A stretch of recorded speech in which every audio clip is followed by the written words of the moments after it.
यहाँ एक अंतर चीन लेना बहुत जरूरी है। मन खाली नहीं रहना चाहिए। इसका मतलब यह नहीं है कि वह मन बंद रहना चाहिए। जो बंद हो जाएगा वह शून्य हो जाएगा, और शून्य होने का अधिकार बस परमात्मा का है। बच्चों, बाजार दर्शन के इस अंश में लेखक व्यक्ति को अपनी इच्छाओं को बंद करने का आग्रह नहीं करते हैं। वो कहते हैं कि हमारे अंदर बाजार में जब हम जाएं तो हम सभी वस्तुओं को देखें, परंतु हमारे अंदर यह भाव हो कि जो वस्तुएं हमारे आवश्यकता के अनुरूप नहीं हैं, उनकी आवश्यकता मुझे नहीं है। यही बात कहते हुए कहते हैं कि मन को बंद नहीं करना चाहिए। अर्थात हम संसार में बहुत सी ऐसी वस्तुएं हैं, हम ऐसा नहीं है कि अगर हम उसे खरीद नहीं सकते हैं या उसको हम प्राप्त नहीं कर सकते तो उसको हम बुरा भला कहें या उसके प्रति हमारे मन में नकारात्मक भाव हो। ऐसा नहीं।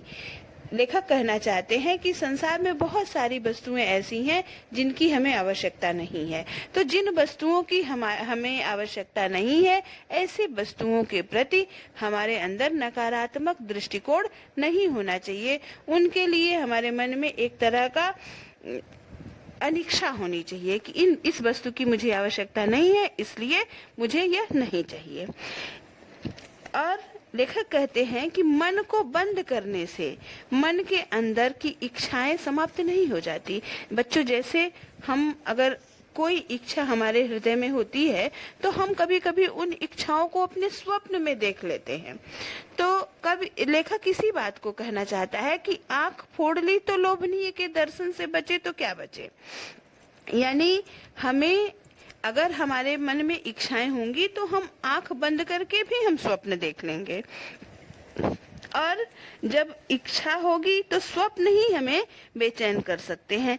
तो इसलिए आंख मूंद करके हमें स्वप्न नहीं देखना चाहिए। हमारे मन में, हमारे रोम रोम में संसार की समस्त वस्तुओं के लिए एक अनिच्छा होनी चाहिए। इससे हमारे अंदर की अपूर्णता का आभास नहीं हो पाएगा और हम समाज में या संसार में जो भी वस्तुएं हैं उनके प्रति हमारे मन में आदर का भाव रहेगा। लेखक कहता है कि यदि हमें किसी भी वस्तु की आवश्यकता है तो हम उस वस्तु को लेने के लिए बाजार जाएं, न कि बाजार जाकर के वहां से बाजार के आकर्षण में फंस करके वहां की नकारात्मकता को अपने साथ ले आएं। अब अपनी इसी बात की पुष्टि के लिए भगत जी जैसे एक व्यक्ति का उदाहरण देते हैं। भगत जी एक ऐसे व्यक्ति हैं जिनके बारे में लेखक इस प्रकार कहता है। पड़ोस में एक महानुभाव रहते हैं जिनको लोग भगत जी कहते हैं। चूरन बेचते हैं। यह काम करते जाने उन्हें कितने बरस हो गए, लेकिन किसी एक भी दिन चूरन से उन्होंने 6 आने पैसे से ज्यादा नहीं कमाए। चूरन उनका आसपास सरनाम है और खुद खूब लोकप्रिय हैं। कहीं व्यवसाय का गुर पकड़ लेते तो उस पर चलते तो आज खुशहाल क्या माला माल होते। क्या कुछ उनके पास नहीं होता। इधर 10 वर्षों से मैं देख रहा हूँ, उनका चूरन हाथों हाथ बिक जाता है, पर वह न तो उसे थोक देते हैं न व्यापारियों को बेचते हैं। पेशगी आर्डर कोई नहीं लेते। बधे वक्त पर अपनी चूरन की पेटी लेकर घर से बाहर हुए नहीं कि देखते देखते 6 आने की कमाई उनकी हो जाती है। लोग उनका चूरन लेने को उत्सुक जो रहते हैं। चूरन से भी अधिक शायद वह भी भगत जी के प्रति अपनी सद्भावना का दे देने को उत्सुक रहते। सद्भावना अर्थात अपना प्रेम, अपने अच्छे भाव। पर 6 आने पूरे हुए नहीं कि भगत जी बाकी चूरन बालकों में मुफ्त बांट देते हैं। कभी ऐसा नहीं हुआ है कि कोई उन्हें 25वां पैसा भी दे सके। कभी चूरन में लापरवाही नहीं हुई और कभी रोग होते हुए भी मैंने नहीं देखा। इस प्रकार भगत जी जैसे एक सामान्य व्यक्ति का उदाहरण दे करके लेखक यह सिद्ध करना चाहता है कि हमें अपनी इच्छाओं को नियंत्रित रखना चाहिए। आवश्यकता से अधिक इच्छाएं पालने पर हमें अपने जीवन में कष्ट ही कष्ट उठाने पड़ते हैं। उन्होंने चूरन वाले भगत जी के माध्यम से कहते हैं कि चूरन बेचते हुए उन्हें बहुत समय हो गया। लोग उनके चूरन को बहुत अधिक चाव से खाते हैं, परंतु यदि वो चूरन बेचने के व्यवसाय को अगर अपने पैसा कमाने का जरिया बना लेते तो आज उनके पास बहुत सारा पैसा होता। परंतु भगत जी का उद्देश्य क्या है? 6 आने की कमाई होना।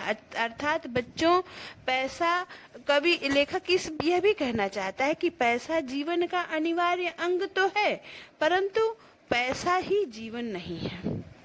जीवन में उतना ही धन होना चाहिए जिससे जीवन सुचारू रूप से चल सके, जबकि पैसे के पीछे जीवन को बर्बाद नहीं करना चाहिए। और एक सामान्य से तुच्छ आदमी का उदाहरण देते हुए लेखक कहना चाहता है कि एक सामान्य व्यक्ति जिसे न कोई बहुत अधिक ज्ञान है, कोई ज्ञान का प्रकांड विद्वान भी नहीं है वो, परंतु वह धन के आगे नतमस्तक नहीं होता है, जबकि धन उसके आगे नतमस्तक होता है। अगर वो कहते हैं कि अगर वो व्यवसाय का गुर पकड़ लेते तो उनके पास वो आज क्या मालामाल होते।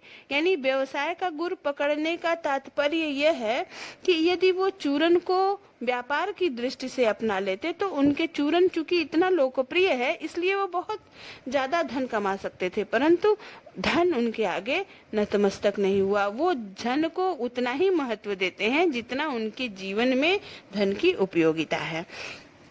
तो बच्चों, हमें भी अपने जीवन में ऐसे ही महत्व देना चाहिए। आज लेखक जो है एक सामान्य से आदमी का उदाहरण दे करके धन की महत्ता को सिद्ध करता है कि धन जो है हमारे जीवन का इतना अनिवार्य अंग नहीं है। और कहते हैं कि लक्ष्मी जी जैसे मानो उनके आगे गिड़गिड़ाती रहती हैं, परंतु वो लक्ष्मी जी को लेने का विचार नहीं करते हैं।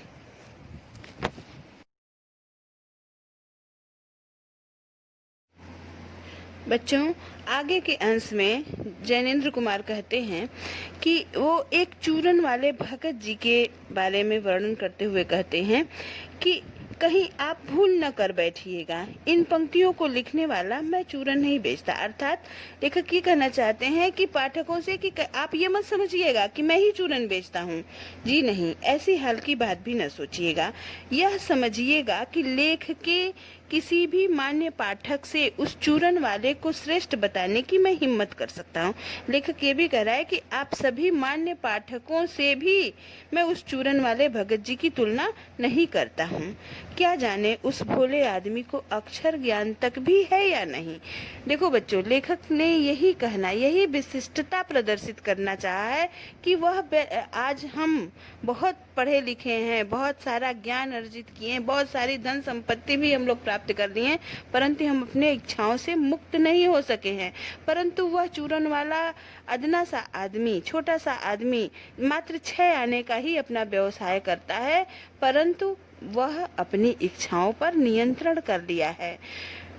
कहते हैं और बड़ी बातें तो उसे क्या मालूम होगी, और हम आप न जाने कितनी बड़ी बड़ी बातें जानते हैं। इससे यह तो हो सकता है कि वह चूरन वाला भगत हम लोगों के सामने एकदम नाचीज आदमी हो। नाचीज मतलब तुच्छ आदमी, छोटा आदमी। करे हम लोगों के पास इतनी बड़ी बड़ी डिग्रियां, इतने बड़े बड़े व्यवसाय, इतनी धन संपदा हो सकती है, और हम लोगों के सामने तो वो भगत जी चूरन वाला बेचने वाला एक सामान्य सा आदमी तुच्छ हो सकता है। लेकिन आप पाठकों की विद्वान श्रेणी का सदस्य होकर भी मैं यह स्वीकार नहीं करना चाहता हूँ कि उस अपदार्थ प्राणी को वह प्राप्त है जो हम में से बहुत को शायद कम प्राप्त हो। अर्थात लेखक यही कहना चाहते हैं कि उस छोटे आदमी को, उस छोटे व्यवसाय करने वाले व्यक्ति को वह प्राप्त है जो हम बड़ी सोच रखने वाले, बड़ी बड़ी डिग्रियां, बड़ी बड़ी धन संपदा रखने वाले व्यक्तियों के पास भी नहीं है। क्या है वह बच्चों? वह है संतोष। आत्मसंतुष्टि। जो भी जैसी भी स्थिति में है वह भगत जी संतुष्ट वृत्ति के हैं। क्योंकि उस पर बाजार का जादू वार नहीं कर पाता है। माल बिछा रहता है और उसका मन अडिग रहता है, यानी बाजार की चकाचौंध की तरफ वो आकर्षित नहीं होता है।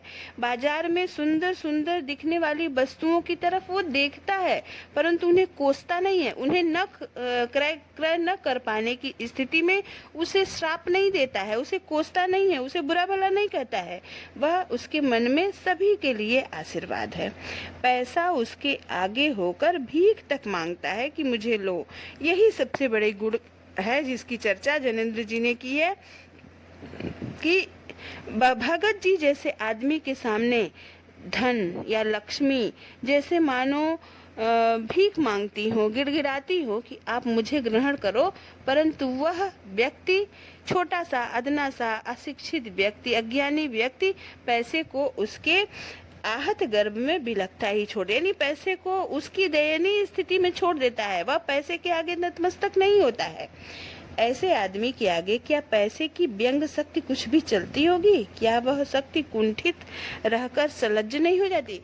लेखक कहते हैं कि उस अपदार्थ प्राणी के आगे, उत्तुच्छ प्राणी के आगे, वो छोटे प्राणी के आगे लक्ष्मी की जो शक्ति है वो क्या नतमस्तक हो जाती है। वह उस पैसे की शक्ति जैसे मानो उस भगत जी के आगे गिड़गिड़ाती है कि तुम मुझे ग्रहण करो, लेकिन भगत जी उसको अपनी स्थिति पर बिलखता हुआ छोड़ करके आगे बढ़ जाते हैं।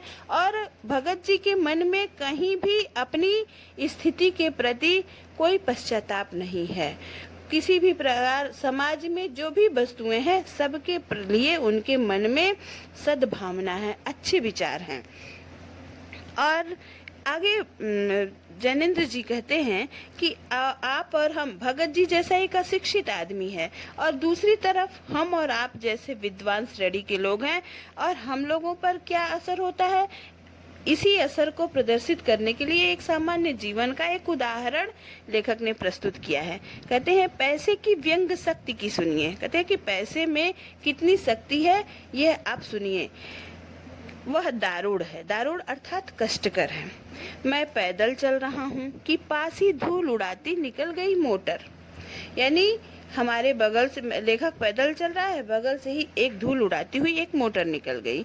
वह क्या निकली, मेरे कलेजे को कौंधती एक कठिन व्यंग की लीक ही आर से पार हो गई।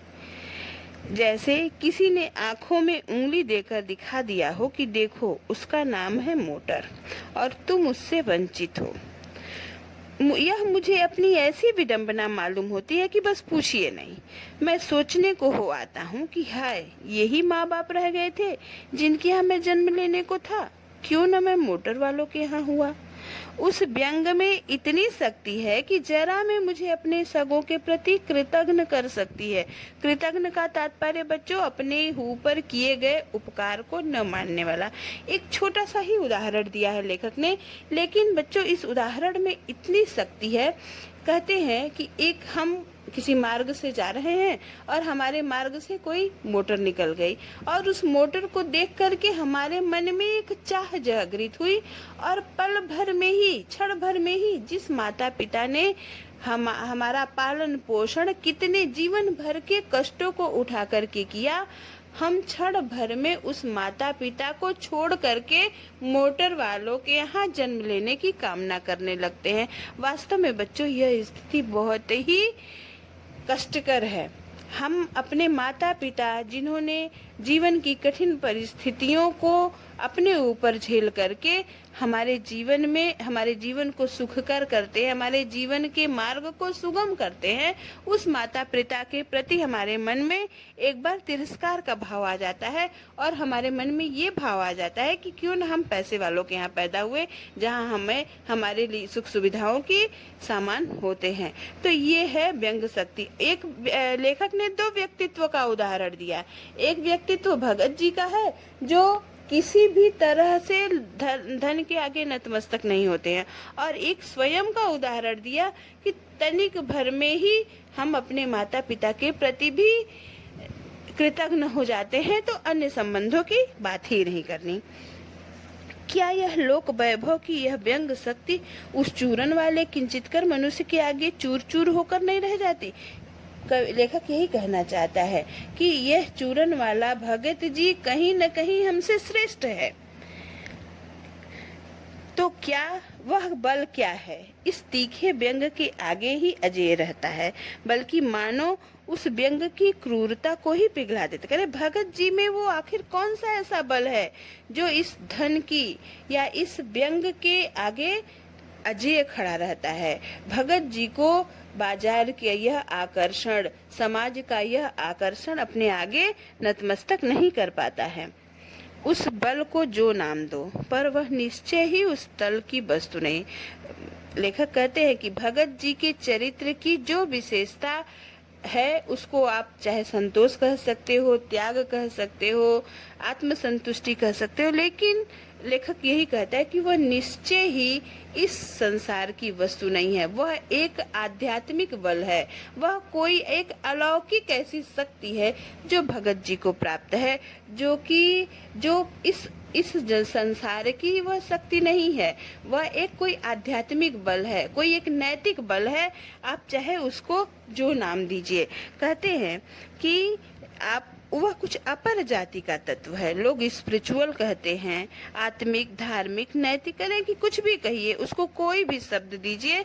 मैं उन शब्दों के चक्कर में नहीं पड़ना चाहता, बस मैं ये कहना चाहता हूँ कि भगत जी के पास जो गुण है वो निश्चय ही इस धरातल का नहीं है। वो एक अलौकिक गुण है, वो एक सामान्य मानव के अंदर वो गुण नहीं है।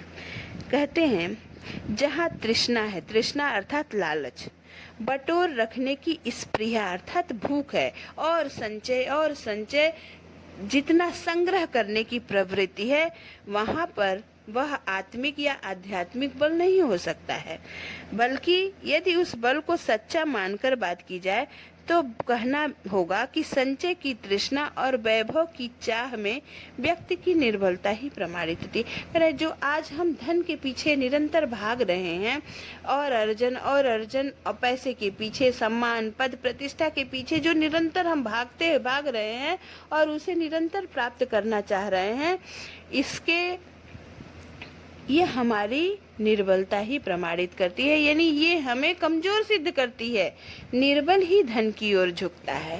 अरे जो कमजोर होता है वही धन की ओर आकृष्ट होता है, और मनुष्य पर धन की और चेतन पर करे मनुष्य अगर पैसे के आगे नतमस्तक हो जाता है, धन के आगे नतमस्तक हो जाता है, या किसी सांसारिक वस्तु के आगे नतमस्तक हो जाता है, इसका तात्पर्य यह है कि हम जड़ वस्तु, हम चेतन है, मनुष्य चेतन है, और धन संपत्ति जड़ है। तो अर्थात चेतन पर जड़ की विजय है, और चेतन पर जड़ की विजय समाज के लिए अहितकर है, समाज के लिए वह कल्याणकारी नहीं है। कभी भी हम चेतन को जड़ पर विजय प्राप्त करना चाहिए, न कि जड़ को चेतन पर।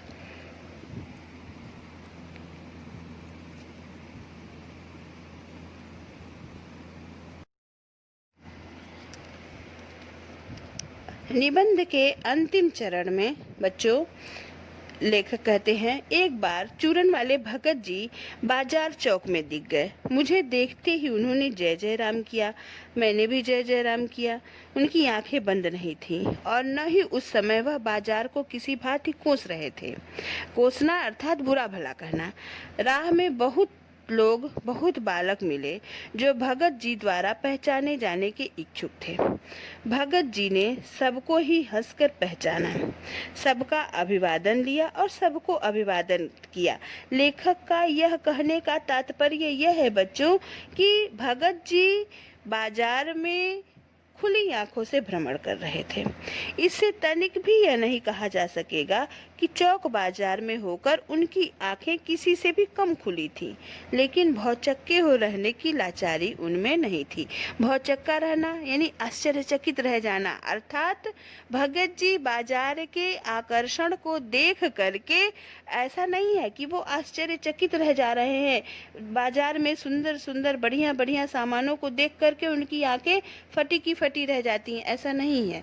वो सबको देखते हैं, सभी वस्तुओं के प्रति उनकी उनके मन में आशीर्वाद का भाव है। वह किसी भी चीज को श्राप नहीं देते हैं, कोसते नहीं हैं।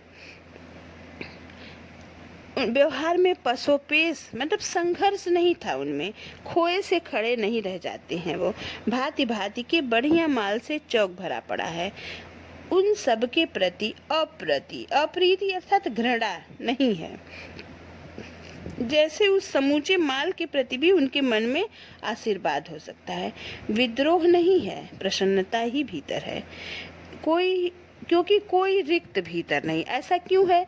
यानी अपने आसपास की वस्तुओं को देख करके उनके मन में प्रसन्नता है, कहीं भी तिरस्कार, घृणा या अप्रीति नहीं है। क्यों? क्योंकि उनके मन में कोई चाह नहीं है, कोई रिक्तता नहीं है, कोई इच्छा नहीं है, कोई लालच नहीं है।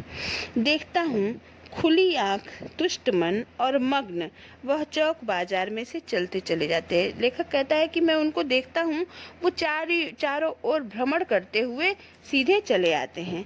राह में बड़े बड़े फैंसी स्टोर पड़ते हैं पर पड़े रह जाते हैं। कहीं भगत जी रुकते नहीं हैं। रुकते हैं तो एक छोटी सी पंसारी की दुकान पर, जहाँ 2-4 अपने काम की चीज ली और चले आते हैं। कहने का तात्पर्य कि भगत जी के लिए बाजार की सार्थकता तभी तक है जब तक उनकी आवश्यकता की वस्तु उस बाजार में नहीं मिल जाती है। और भगत जी ने उन्हें क्या चाहिए यह सोच करके गए थे, इसलिए बाजार का आकर्षण उन्हें अपनी ओर आकृष्ट नहीं कर पाता है। बाजार से हठपूर्वक विमुखता यानी बाजार को वो किसी भांति कोस नहीं रहे हैं, उसको बुरा भला नहीं कह रहे हैं। लेकिन अगर उन्हें जीरा और काला नमक चाहिए तो सारे चौक बाजार की सत्ता उनके लिए तभी तक उपयोगी है जब तक वहाँ जीरा मिलता है। जरूरत भर जीरा वहाँ से लिया, फिर सारा चौक उनके लिए आसानी से नहीं के बराबर हो जाए। यानी बाजार में सभी वस्तुएं हैं परंतु सभी वस्तुएं उनके लिए नहीं के बराबर है, उसकी कोई सत्ता नहीं है। बस इस निश्चय प्रीति के बल पर से सब चांदनी चौक का आमंत्रण उन पर व्यर्थ रहता है, क्योंकि भगत जी को जीरा चाहिए और वह तो कोने वाली पंसारी की दुकान से मिल जाता है और वहां से सहज भाव में ले लिया गया है। इससे आगे अगर चांदनी बिछी रहती है तो बड़ी खुशी से बिछी रहे।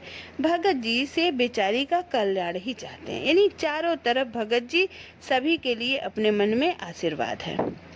यह मुझे ज्ञात होता है कि बाजार को सार्थकता भी वही मनुष्य देता है यह जो जानता है कि क्या चाह। लेखक अंतिम पैराग्राफ में लेखक यही कहना चाहते हैं कि बाजार को सार्थकता वह मनुष्य दे सकता है जो स्वयं जानता है कि उसकी आवश्यकता क्या है, और जो ये नहीं जानते वे क्या चाहते हैं अपनी परचेजिंग पावर के गर्भ में अपने पैसे से केवल एक विनाशक शक्ति, शैतानी शक्ति, व्यंग की शक्ति ही बाजार को देते हैं। यानी बाजार आज की उपभोक्तावादी समाज में केवल व्यक्ति ही बाजार के द्वारा ठगा नहीं जाता है, बाजार भी व्यक्ति के अनावश्यक उपभोग से अपनी महत्ता खो देता है। न तो वे बाजार से लाभ उठा सकते हैं और न ही उस बाजार को सच्चा लाभ दे सकते हैं। वे लोग बाजार का बाजारूपन बढ़ाते हैं। बाजारूपन का तात्पर्य है उपभोक्तावादी संस्कृति के बहकावे में आकर के लोगों को अनावश्यक वस्तुएं क्रय करने के लिए आमंत्रित करना। इसका मतलब है कपट बढ़ाते हैं। कपट की बढ़ती का अर्थ है सद्भाव की घटी। बच्चों, कपट यानी एक दूसरे के प्रति बुरा बर्ताव। तो बुरा बर्ताव जब होना प्रारंभ होता है तो अच्छा व्यवहार समाप्त होता है, तभी बुरा बर्ताव। जब ग्राहक और बेचक दोनों एक दूसरे को ठगने की फिराक में होते हैं तो वहाँ फिर कपट का व्यापार शुरू हो जाता है। इस सद्भाव के ह्रास पर आदमी आपस में भाई भाई और सुहृदय पड़ोसी फिर नहीं रह जाते और कोरे ग्राहक और बेचक की तरफ केवल ग्राहक, विक्रेता और क्रेता रहते हैं। जब मानो दोनों एक दूसरे की ठगने की घात में। तब विक्रेता और क्रेता दोनों एक दूसरे को ठगने की घात में रहते हैं। एक की हानि में दूसरे का लाभ दिखता है और बाजार का बल्कि इतिहास का सत्य माना जाता है। ऐसे बाजार को बीच में लेकर लोगों में आवश्यकताओं का आदान प्रदान नहीं होता बल्कि शोषण होने लगता है। तब कपट सफल होता है, निष्कपट शिकार होता है। ऐसे बाजार मानवता के लिए विडंबना है और जो ऐसे बाजार का पोषण करता है, जो उसका शास्त्र है, वह अर्थशास्त्र सरासर औंधा है और वह मायावी शास्त्र है और अनीति शास्त्र है। इस प्रकार लेखक यह स्पष्ट करना चाहता है कि बाजार को सार्थकता वही मनुष्य दे सकता है जो अपनी आवश्यकता को जानता है, और जो व्यक्ति अपनी आवश्यकताओं को नहीं जानता है, अपनी इच्छाओं को नहीं जानता है, वो अपने परचेजिंग पावर के गर्भ में अपने धन से केवल बाजार को एक विनाशक शक्ति देता है। ऐसे मनुष्य न तो बाजार से कुछ लाभ उठा सकते हैं और न ही बाजार को लाभ दे सकते हैं। ऐसे लोग सद्भाव की ह्रास में केवल कोरे ग्राहक और बेचक का व्यवहार करते हैं। सद्भाव से हीन बाजार मानवता के लिए विडंबना है। यानी ऐसा बाजार जहाँ पर विक्रेता और क्रेता दोनों एक दूसरे को ठगने के घात में हो, ऐसा बाजार समाज के लिए एक विनाशक शक्ति प्रदान करता है। इस प्रकार बच्चों, आज हम सभी ने इन 2 वीडियो के माध्यम से जैनेन्द्र कुमार द्वारा लिखा गया निबंध बाजार दर्शन पढ़ा।